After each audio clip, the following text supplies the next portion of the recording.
Bonsoir, bonsoir. Bonsoir à toutes et à tous, moi je m'appelle Clara, j'ai 31 ans et ce soir je suis devant vous pour vous parler de reconversion quand on n'a pas de vocation.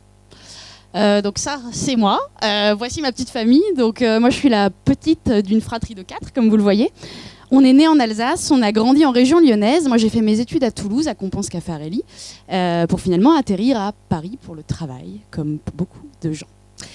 Mais il y a 4 ans, avec mon conjoint Axel, on a tout plaqué pour aller s'installer dans une région qui s'appelle le Vexin, pour fonder une brasserie artisanale et se mettre à faire de la bière. Donc ça fait très article putaclic post-confinement. Il quitte tout pour faire de la bière ou élever des chèvres dans le Larzac. Mais non, ça nous est bien arrivé et j'espère simplement partager 2-3 réflexions qui vous aideront dans vos propres cheminements.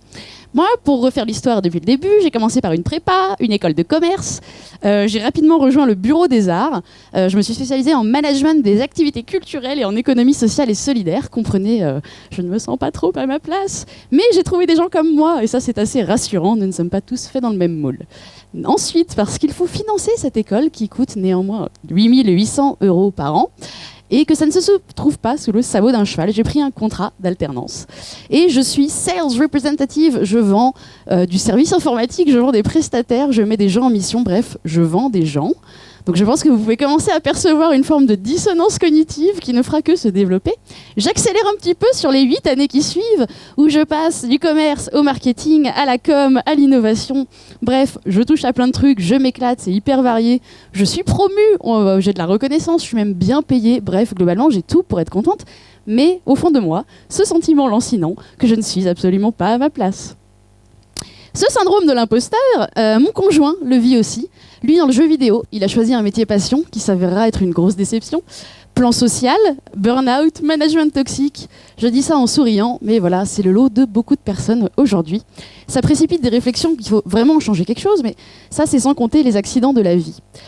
Le premier, c'est le cancer de ma maman, Manuela, à 53 ans, diagnostiquée à un cancer du sein, stade 4. Radio, chimio, elle décédera 4 ans plus tard en laissant derrière elle un mari, 4 enfants et 5 petits-enfants. Au même moment, l'incendie de notre logement parisien. En 7 minutes, les flammes dévorent absolument tout, mais uniquement notre appartement, heureusement. Il n'y a pas de dommages physiques à part mon chéri, mais il s'en remettra très bien, donc je vous rassure, tout va bien. Mais globalement, voilà, on est en 2016, on n'a pas de domicile et ma mère est mourante. Mais sinon, tout va bien. Et franchement, dans l'absolu, en vrai, tout va bien. Parce qu'on a la chance d'être entouré, parce qu'on a la chance d'avoir les reins solides, il y a des gens qui nous tendent la main.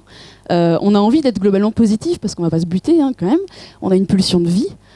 Et bon, la question de la quête de sens se précipite, et on a envie d'être positif. Et moi, ce soir, j'ai envie d'être positif avec vous, parce que oui, il y a des bonnes nouvelles. 2020 est une année de merde, on en a tous conscience. Néanmoins, il n'y a jamais eu de l'histoire de l'humanité une période plus propice pour changer radicalement de voie. En vrai, l'accès à l'information, l'accès à des formations, la possibilité d'observer d'autres gens, d'explorer, de faire de l'introspection, en fait, on a toutes les clés entre nos mains. Nous, moi je continue notre histoire, c'est grâce à des mains tendues, Adrien et Arlette notamment, qui nous ont hébergés. Et c'est là qu'on a commencé à précipiter un peu ces réflexions de comment on change, jusqu'où on va. Et en fait, on veut de l'humanité, on veut de la liberté, on veut du lien, on veut des rencontres qui ont du sens. Et tout ça, on le retrouve dans un secteur qui nous plaît beaucoup, c'est la bière. La bière, c'est vachement sympa. Dans l'absolu, franchement, c'est une corporation où la mentalité est encore très bonne, la bière artisanale. C'est pas une vocation, ça je vous l'ai déjà dit. C'est un plaisir qui est devenu une passion, qui est devenu en fait une plateforme. Le truc, c'est que dans la bière, on s'est dit qu'on pouvait développer tout un tas de trucs. Et en fait, on a commencé à arrêter de chercher le job idéal quand on a commencé à construire la vie qu'on voulait. J'ajoute un petit concept, parce que le développement personnel passe par là quand même, et moi je découvre que je suis un zèbre, sûrement comme plein d'entre vous. Je suis multipotentialiste, et en gros, l'idée de la femme couteau multi-suisse, j'aime bien faire plein de trucs, et c'est normal que je n'ai pas envie de devenir manager, de devenir experte, et que ça ne m'emballe pas en fait, j'ai le droit de penser à ça. Donc pour me lancer, il reste à affronter mes peurs. La peur de baisser mon niveau de vie, la peur du regard des autres, mais qu'est-ce que tu vas aller foutre dans la bière, ma pauvre cocotte, et la peur de l'échec, bien évidemment, et tout un tas d'autres. Et en fait, j'ai commencé à réussir à apprivoiser ces peurs quand j'ai commencé à comprendre que la question du quoi passait après la question du pourquoi. Et moi, j'ai travaillé mon pourquoi, et mon pourquoi, il est là, devant vous ce soir. Je veux contribuer à faire progresser la société, développer ses individus, ancrer son éthique et créer plus de joie. Alors c'est hyper vaporeux comme ça, mais en vrai, les trucs qui me parlent, c'est quoi? C'est la responsabilité, c'est la notion de progrès, d'entraide et de joie.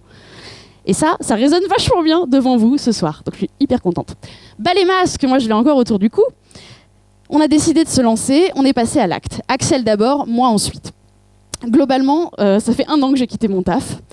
On a commencé par acheter une maison dans laquelle on a installé la brasserie. Et puis 2 ans plus tard, l'opportunité de racheter un plus grand local, parce qu'en vrai, ça fonctionne plutôt pas mal. On a lancé un centre de formation en début d'année, au mois de mars, donc on était très contents à partir du 16 mars. Mais voilà mon bureau aujourd'hui. Je suis libre. Le côté glamour high-tech est devenu plutôt plomberie, pied dans la flotte. Et franchement, je kiffe. J'organise mon agenda, je rencontre plein de gens. On mange bien, on boit bien, on partage de bons moments. Les choses avancent comme on veut. Et si je dois terminer sur un seul message pour vous, à nouveau, osez. Rien ne garantit que le déclic arrive. Rien ne garantit qu'un incendie, qu'un cancer ou même que le Covid soit un moteur pour vous. Vous êtes votre propre moteur, alors osez, bordel.